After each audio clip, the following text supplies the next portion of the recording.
Hello दोस्तों, welcome to our YouTube channel Gopal Sharma show. दोस्तों, अगर आप बीबीए का कोर्स, बीएमएस का कोर्स या फिर बीबीए का कोर्स करने के बारे में सोच रहे हैं तो उसके लिए यहाँ पे गाइडलाइंस निकाल दी गई हैं। ड्यू जेट एडमिशन 2021 की गाइडलाइंस को रिलीज़ कर दिया गया है।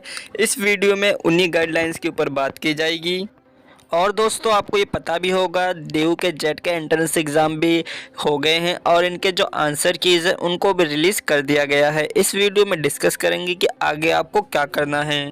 यहाँ पे दोस्तों आगे का मतलब ये है कि अगर आप किसी एक कोर्स में एडमिशन कराना चाहते हैं, चाहे वो बीबीए है, बीबीई है या फिर बीएमएस है, तो उनके लिए जो एडमिशन की गाइडलाइंस निकाली गई हैं, उनके जो फर्स्ट कट ऑफ लिस्ट है या फिर उनके जो एडमिशन प्रोसीजर है वो कब से स्टार्ट होंगे या कैसे होंगे, सब कुछ इस वीडियो में बताया जाएगा। वीडियो को शुरू करने से पहले दोस्तों, अगर आपने हमारे चैनल को सब्सक्राइब नहीं किया है या हमारे फर्स्ट व्यूअर हैं तो चैनल को ज़रूर सब्सक्राइब कीजिए और लेटेस्ट वीडियो पाने के लिए बेल आइकन को प्रेस कीजिए ताकि वीडियो का नोटिफिकेशन आपको मिलता रहे। जेट के एडमिशन के लिए जो गाइडलाइंस निकाली गई हैं उनको डाउनलोड करने के लिए आपको आ जाना है ड्यू के ऑफिशियल साइट पे। इस साइट का लिंक दोस्तों आपको डिस्क्रिप्शन में मिल जाएगा, वहाँ से आप यहाँ पे आ सकते हैं। इस साइट पे आने के बाद दोस्तों आपको एडमिशन 2021 वेबसाइट पे क्लिक कर देना है। क्लिक कर देने के बाद दोस्तों आप कुछ ऐसा इंटरफेस देखेंगे। यहाँ पे आपको कुछ ऐसा इंटरफेस देखने को मिलेगा। यहाँ पर दोस्तों सबसे ऊपर आपको JAT बेस एडमिशन का एक लिंक शो हो रहा होगा, इसके ऊपर आपको क्लिक कर देना है।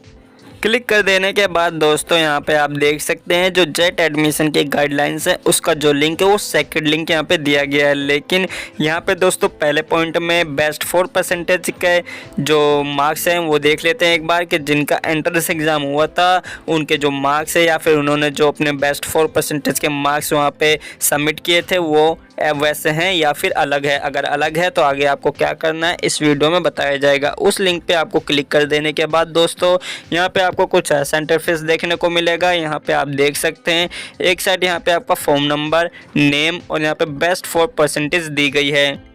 एप्लीकेशन फॉर्म में दोस्तों जो आपने बेस्ट 4 सब्जेक्ट के मार्क्स यहाँ पे फिल किए थे वो आपको चेक कर लेने हैं कि जो आपने मार्क्स वहाँ पे फिल किए थे वो सेम है या फिर अलग है। अगर अलग है तो दोस्तों यहाँ पर आपको ऊपर एक लिंक दिया गया है, प्लीज़ क्लिक द लिंक, यहाँ पे लिखा हुआ है ब्लू कलर में। इसके ऊपर आपको क्लिक करके जो भी आपका इशू है वो यहाँ पर आप कर सकते हैं।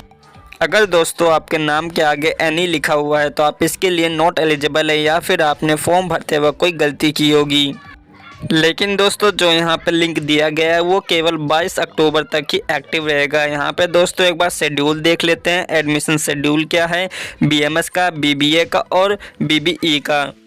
यहाँ पे दोस्तों आपको बताया गया है टेक टू बी परफॉर्म में 20 अक्टूबर को दोस्तों 10 बजे आपके जो बेस्ट 4% जो बेस्ट 4 मार्क्स हैं सब्जेक्ट के मार्क्स उसकी लिस्ट यहाँ पे आपको पब्लिश कर दी जाएगी। और 23 अक्टूबर तक दोस्तों यहाँ पर डेट चेंज कर दी गई है कि अगर आपको कोई प्रॉब्लम लगती है उस सीट में तो आप उसके लिए अपना इशू या फिर अपने जो प्रॉब्लम है उसको सॉल्व कर सकते हैं। लेकिन यहाँ पर जो डेट है वो 23 अक्टूबर तक कर दी गई है। 25 तारीख को दोस्तों आपके रिज़ल्ट आ जाएंगे। रिज़ल्ट आने के बाद अगर आप अपने प्रोग्राम में, अपने कोर्स में चेंज करना चाहते हैं या फिर अपने कॉलेज को चेंज करना चाहते हैं तो उसकी यहाँ पे डेट दी गई है 26 तारीख से 27 अक्टूबर तक। 27 अक्टूबर के 10 बजे तक आप इसके लिए अपना प्रेफरेंस या अपना प्रोग्राम चेंज कर सकते हैं। उसके बाद दोस्तों 30 तारीख को आपकी आएगी फर्स्ट अलॉटमेंट लिस्ट। उसमें अगर आपका नाम होगा तो वहाँ पे आपको जितनी सीट्स रहेगी अगर आपकी सीट्स दी जाती है, आपको सीट दी जाती है तो 31 अक्टूबर से लेके 1 नवंबर के 12 बजे तक आप इसके लिए अप्लाई कर सकते हैं। उसके बाद दोस्तों 2 नवंबर को आपका अप्रूवल मिल जाएगा या फिर रिजेक्शन हो जाएगा। अगर अप्रूवल मिल जाता है तो आपको 3 तारीख को अपनी पेमेंट कर देनी है। ठीक इसी तरह से दोस्तों 6 नवंबर को आपकी सेकंड अलॉटमेंट लिस्ट आ जाएगी। लिस्ट आने के बाद यहाँ पे जो मैंने आपको प्रोसेस बताया है वहाँ पे आप देख सकते हैं। और 13 नवंबर को आपके आएगी थर्ड अलॉटमेंट लिस्ट। नाम आने के बाद दोस्तों आपकी सीट पक्की हो जाने के बाद आपको अपनी पेमेंट कर देनी है। अब यहाँ पे दोस्तों एक बार गाइडलाइंस देख लेते हैं कि एडमिशन के लिए यहाँ पे क्या क्या गाइडलाइंस निकाली गई हैं। लेकिन उससे पहले दोस्तों अगर आप स्पॉट अलॉटमेंट में अप्लाई करना चाहते हैं तो इसके लिए यहाँ पे आपको डेट दी गई है जहाँ पे अभी मैंने मार्क किया उसके ऊपर वहाँ पे बताया गया है। अगर आप अप्लाई करते हैं तो इसके लिए आप अपना प्रेफरेंस कॉलेज या फिर कोर्स चेंज कर सकते हैं। चेंज करने की जो डेट दी गई है दोस्तों 18 नवंबर से 19 नवंबर तक आप अपने प्रेफरेंस को चेंज कर सकते हैं। यहाँ पर दोस्तों आप गाइडलाइंस देख लेते हैं कि एडमिशन के लिए क्या क्या गाइडलाइंस निकाली गई हैं। इसके लिए आपको सेकंड लिंक पे क्लिक कर देना है। क्लिक कर देने के बाद आपको कुछ ऐसा इंटरफेस देखने को मिलेगा। यहाँ पे दोस्तों आप देख सकते हैं दिल्ली यूनिवर्सिटी में जेट एडमिशन के लिए यहाँ पे गाइडलाइंस निकाल दी गई हैं।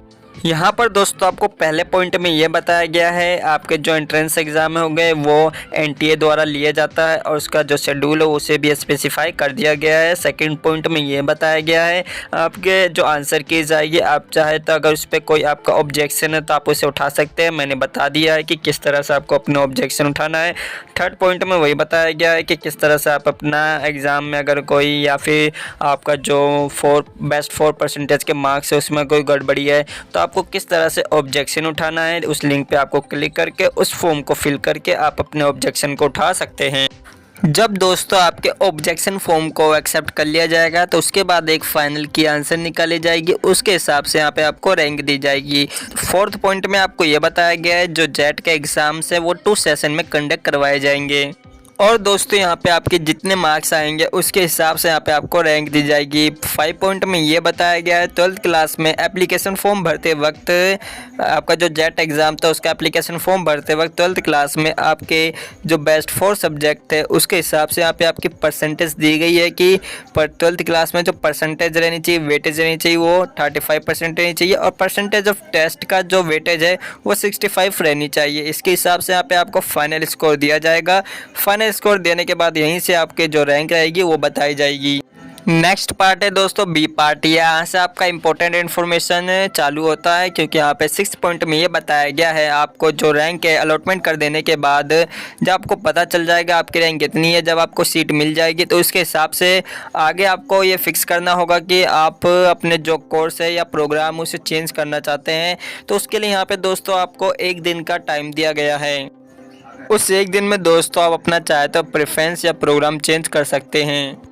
जब दोस्तों आपके अलॉटमेंट की फर्स्ट कट ऑफ लिस्ट आ जाएगी उस लिस्ट में अगर आपका नाम रहेगा या फिर अगर आपको कोई रैंक दी जाती है तो आपके डैशबोर्ड में भी शो हो जाएगा या फिर जो इसकी ऑफिशियल साइट है वहाँ से भी आपको आपका नाम मिल जाएगा। जब दोस्तों आपकी अलॉटमेंट की फर्स्ट कट ऑफ लिस्ट आएगी आपका जो नाम आएगा वो आपके डैशबोर्ड में शो हो जाएगा या इसके लिए आपका एडमिशन नोटिस भी निकाल दिया जाएगा। उस नोटिस में आप अपने रैंक या फिर अपनी सीट देख सकते हैं। सीट देखने के बाद दोस्तों आपको जिस कॉलेज में जो सीट है वो अलॉट हुई होगी वहाँ पे आपके डॉक्यूमेंट वेरिफिकेशन होंगे। अगर आपके डॉक्यूमेंट में कोई गड़बड़ी पाई जाती है तो वहाँ से आपको ईमेल या मैसेज के थ्रू बता दिया जाएगा कि आपके इस डॉक्यूमेंट में ये प्रॉब्लम है, आप चाहे तो इसे ठीक कर सकते हैं। तो वहाँ पे अगर आपको कोई प्रॉब्लम लगती है तो आप अपने डॉक्यूमेंट को ठीक कर सकते हैं। अगर आपका डॉक्यूमेंट में कोई प्रॉब्लम नहीं रहेगी तो आपको सीधे अप्लाई फॉर एडमिशन पे क्लिक कर देना है। क्लिक कर देने के बाद आपके जो डॉक्यूमेंट रहेंगे वो वेरिफिकेशन हो जाएगा, उनके वेरीफाई हो जाएगा। मान लीजिए दोस्तों जिस कॉलेज में आपको सीट अलॉट हुई है अगर आप उस कॉलेज को पसंद नहीं करते हैं तो आप अपना एडमिशन कैंसिल नहीं करा सकते हैं। हाँ दोस्तों आप अपना एडमिशन कैंसिल नहीं करा सकते हैं क्योंकि अगर आप सोच रहे हैं फर्स्ट कट ऑफ लिस्ट में अगर आपका नाम आया है और आप सोच रहे हैं कि सेकंड कट ऑफ लिस्ट या थर्ड कट ऑफ लिस्ट में भी आपका नाम आएगा तो आपको अगर सेकंड कट ऑफ लिस्ट में जिस कॉलेज में आपका नाम आया है वह कॉलेज आपको अगर पसंद है, अगर वहाँ पे आप एडमिशन के लिए जाते हैं तो वहाँ पे आपका एडमिशन नहीं होगा। तो दोस्तों इन सभी चीज़ों को आपको ध्यान रखना है। अप्लाई फॉर एडमिशन पे क्लिक कर देने के बाद अगर आपको कॉलेज पसंद है तो आपको अपनी पेमेंट कर देनी है।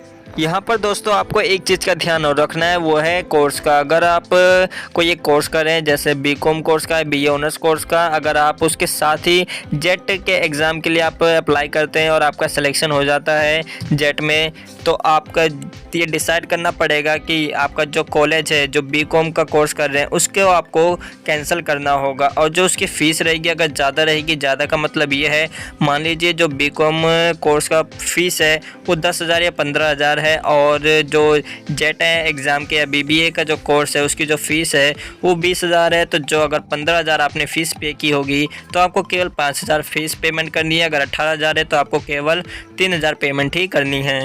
अब ऐसे स्टूडेंट जिनका नाम लिस्ट में आ गया है और अपने सीट से अपने कॉलेज से सेटिस्फाई हैं तो उनको पेमेंट कर देनी है। पेमेंट कर देने के बाद दोस्तों वहाँ पे एक अलग सा पॉपअप शो होगा, वहाँ पर आपको क्लिक कर देना है। क्लिक कर देने से आपका जो एडमिशन या सीट अलॉटमेंट है उसका कंफर्मेशन मिल जाएगा। अगर आप अपने सीट से कंफर्म या सेटिस्फाई नहीं है तो उसके लिए आपको इस पॉपअप को ऐसे ही छोड़ देना है। तो दोस्तों ये थे वो गाइडलाइंस एडमिशन के रिगार्डिंग। अगर आपने इसे अप्लाई किया है या फिर आपके दोस्त ने इसे अप्लाई किया है तो अपने दोस्तों तक से इस वीडियो को शेयर करना ना भूलें। अगर आप हमारे चैनल पर फर्स्ट टाइम विजिट कर रहे हैं तो चैनल को ज़रूर सब्सक्राइब कीजिए।